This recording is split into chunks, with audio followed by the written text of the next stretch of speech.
Momentum and inertia, really a funny thing. It's good to be back. Welcome to the boot camp again. Today I'm going to be going over some concepts around primitives now that we've covered 1 point, 2 point, 3 point perspective. And I'll just work in tips and tricks along the way, specifically about how to warm up, do lines, and make some of the tasks that you might be doing a little easier as you sketch. So I do want to say thank you for the comments, for any feedback and suggestions that I've gotten. So it's been good to just kind of embrace this more format. All right, so let's get right into it. Again, last time we covered 1 point perspective. Here I have a cube in 1 point, 2 point perspective, where all the vertical lines are parallel or close to it. This is force of habit there. And then 3 point perspective, where we have three vanishing points, one to the bottom, one to the right, and one to the left in this specific case. So as you may know and realize, most things you look at, they're going to be made up of smaller things, okay? We call these primitives. And these primitives can be transformed, like a cube can be stretched to become a rectangular solid, or you might have a transformation on the top of a cylinder to make the top very small and it becomes a cone, or you might bend a cylinder, I guess you could say, kind of bend and inflate it and it becomes a sphere. All right. But each of these primitives could be described using something like our cubes that we practiced last time. Now, in terms of a warm up, I do recommend for this particular exercise, because we're going to be drawing ellipses, to set up your page like this. This is just a letter size piece of paper. For those who are elsewhere, it's going to be A4 size, all right? And try warming up by drawing your ellipses sequentially. Make sure they touch the sides or come close to it. You can be expressive. But the idea here is to just open up these ellipses as you go. So if you want to catch the full exercise, you can go back to episode 1 and you'll see me go through this with lines and circles, ellipses, and I draw a car and a bottle. I believe a bottle from these set of ellipses, all right? Because as you're doing this, you're practicing a very important part of drawing in perspective and drawing three-dimensionally. And that is understanding these fundamental primitive forms, all right? So I'm going to leave that last row, but if you're following along, feel free to fill it fit. Say that 10 times fast. Feel free to finish that. All right. So now I'm going to switch to these sketches here. I have a 1 point, 2 point, and 3 point, okay? Now, I'll start with the 1 point perspective box. If I want to put a circle in the top of this box, I can think about this box here, this cube, as being square when viewed from the top, all right? So if I have a little eyeball here, looking straight down, and this is the top, this is what it would look like, because I want to be able to put a circle here. If I just draw a circle like this, and I say that's in perspective, that's actually incorrect, okay? So with this box and understanding that it's the top here, we can actually draw a circle in this box, something like that. And then I'm going to go diagonal like so, and vertical and horizontal, dividing this into 8 parts. And if I think about each of these corners, it's helpful here. I'll label them. Say A, B, C, D. I have C back here, A, B, and D. All right, so see, I have that there. So if I take this method and I copy what I observe into perspective, I get something like this, right? I know this line is horizontal because all horizontal lines in 1 point perspective are horizontal, and all vertical lines are vertical and parallel, okay? So we can go corner to corner across the side, and then I'm going to go straight down like that, all right? And now, if we take a look at these two sets, we have a relation, we have a comparison, right? I know the circle touches at these 4 parts, or 4 areas, okay? This is where it touches. And then I also can see in my sketch that the circle intersects these diagonals. This is about a third of the way in, all right? Third of the way in on the page. Let me adjust my focus here. There we go. So third of the way in on the diagonal, roughly. This is more of a guesstimate, okay? And I say guesstimate because it's a very imprecise way but it helps you set up a system that you can transfer into perspective. So what I need to do is look at say this back line here, right? If I cut across like so, I'm marking the halfway point right here. So if that's half, okay, and you'll notice that this portion of the diagonal appears longer than the one in the back. That's the perspective again. I just wanted to point that out. But here, if this is half, a third is probably going to be somewhere either there, well, a third in the front there, and then as I go further back, a third is going to be somewhere there. And I can just mirror this other side, mark my third there. And if I can imagine where, say, this line and this line converge, I can kind of draw through this point and intersect right here. And I know I'm going to intersect somewhere here, all right, on this front as well.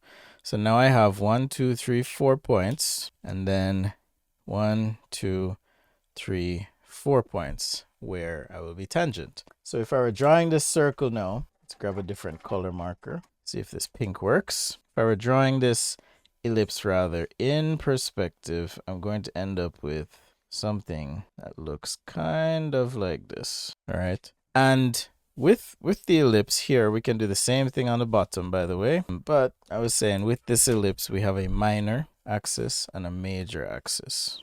All right, it's going to be something like that right here, minor and major. And so as I draw this ellipse on the bottom, I'm actually going to shift this line just a touch, because I think my proportion is slightly off here. And I mark thirds. All right, I'm going to end up with an ellipse on the bottom that's kind of like this. All right. And when I connect these two ellipses, like so, we get the sides of a cylinder. So that's why I say when you can draw a cube, you can draw a lot of things, right? Even in 1 point perspective. Now, you can do the same thing in 2 point perspective here. Divide across like so. Mark roughly a third, right? Just kind of eyeballing. Oh wait, this is 3 point, my bad. We jumped right into 3 point, but it should work. So if my ellipse on the top is something like this, I can do the same thing on the bottom. And then I know I'm going to touch at these 4 points, roughly a third of the way in on each of those diagonals. And I should have an ellipse like so. All right, so there's 3 point.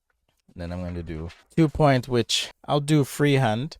So you can kind of see, once you get used to this, this is where that warm-up exercise comes in handy. But once you get used to it, you'll be able to kind of freehand. But this is what my setup would have looked like. I can kind of do this recursively, and you'll see here, third, right, touching, and then roughly a third, and that's my cylinder. So we have 2 point, 3 point, so 2 point, 3 point, and then 1 point, all right, in terms of how we can use these cubes to then create other shapes.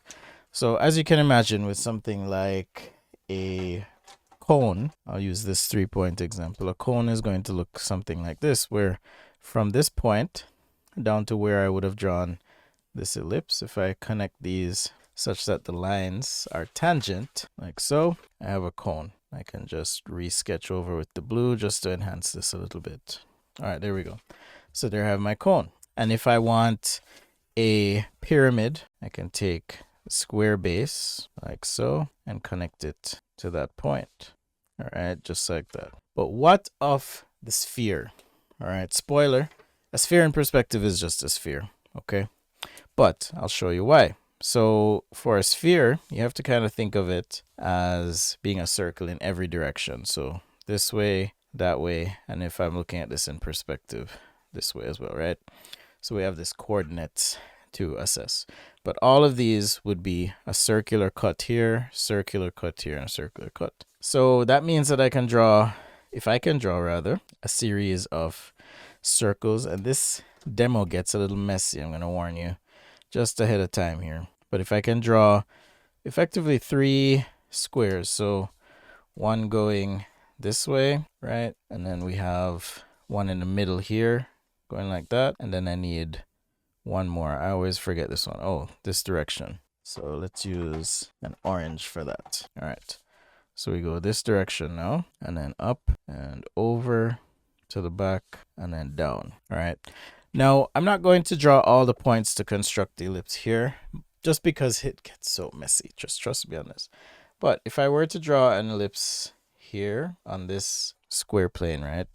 We'll call this one 2. And then I draw an ellipse on this one 3. If you're following along and you're wondering, how does he know that's the direction for the ellipse?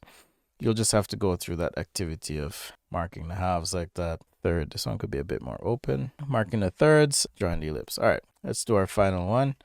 And then this blue ellipse here. And I'm going to touch at these points. Just want to remind myself here. And so my ellipse is going to look something like this. All right. Now I have 3 ellipses. Let me label this number 1.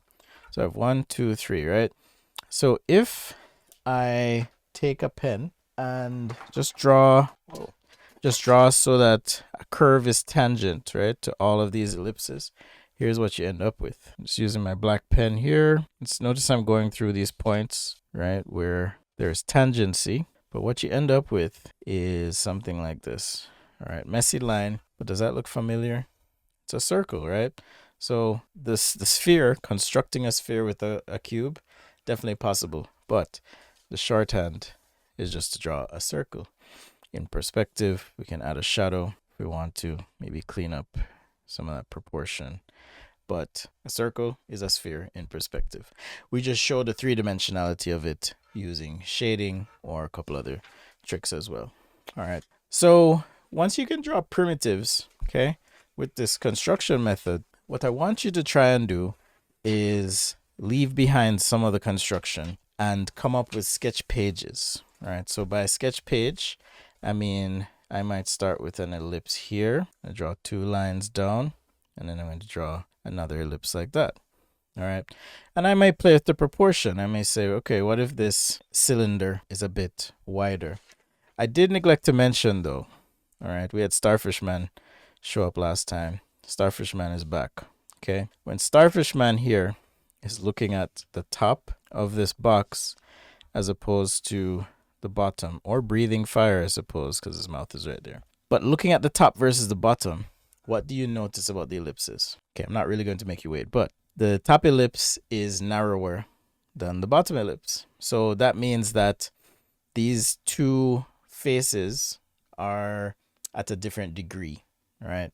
The reason I mention that is here, I instinctively or intuitively was able to have this ellipse at the top be narrower, see, shorter minor axis than this one, just like Starfish guy would have seen. Okay, so if I'm drawing a cylinder, I can start to play with it by even drawing a central axis. And then if I draw one ellipse with a narrow minor axis right there, I can then draw 2 lines like so. These 2 lines converge and go to a vanishing point, okay? Both of these lines. But on the back side now, I'm going to draw an ellipse that has a slightly wider, okay? And doing this helps create that illusion of depth, all right? Now, this one here could be 1 or 2 point perspective. This one's a slight 3 point perspective. But again, I like to sketch in 3 point because it's much more dynamic. This is an example of 3 point perspective. And what's happening here, if I break it down and go backwards, is there's a box, right, that's bounding this ellipse here. And from these 3 points, okay, we go in, something like that.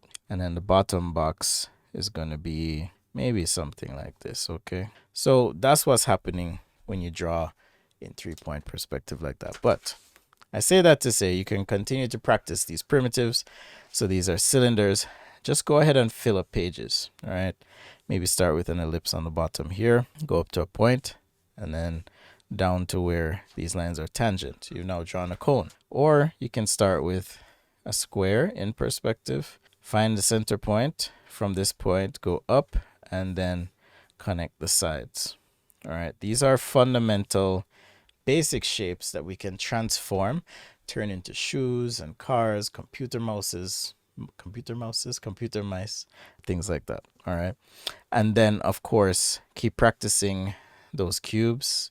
You can draw in 1, 2, or 3 point, but I do recommend 3 point perspective. At least try it. If you're used to 2 point perspective, try it a little bit and see how you feel about it. All right. But when I say practice sketch pages of primitives, I mean stuff like this. We will, or I will rather, discuss shading eventually and how to bring something like your sphere here to life with a series of strokes, marker, or even pencil. All right, so don't worry about figuring out how to shade it just yet, but I'll go over that with you. All right. Well, that's it for today. I appreciate it. Thanks again for all the comments and feedback and messages. It's been really fun reconnecting with some of you. Shout out to Lions and Jordan. I've heard from you, Applejack, as well. I think One Mighty showed up as well. So, oh, I did say Lions already. Yeah, just want to give a shout out to some of the OGs. And then with the Discord, that's going to come a little bit later. I've seen some messages there. So just hang tight. I do have to update my website. I still have to tie off some loose ends with some other personal projects, but I am posting videos and I'm here again. So this has been really fun. All right.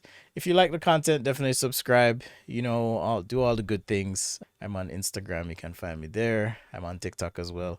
As long as the app is up, it's just Sketchaday, DOTCOM. And I'm going to be working on cutting down some of these videos, turning them into shorts or little bite-sized bits of information that you can consume. So keep an eye out for that. But appreciate the support. If you feel like contributing in some way, donation or otherwise, let me know. None of that's set up right now, but it will be coming. So kind of like I said before, I do need your help to make this work. All right. Anyhow, take care and have a good night. I got it done for today. All right. See you next time.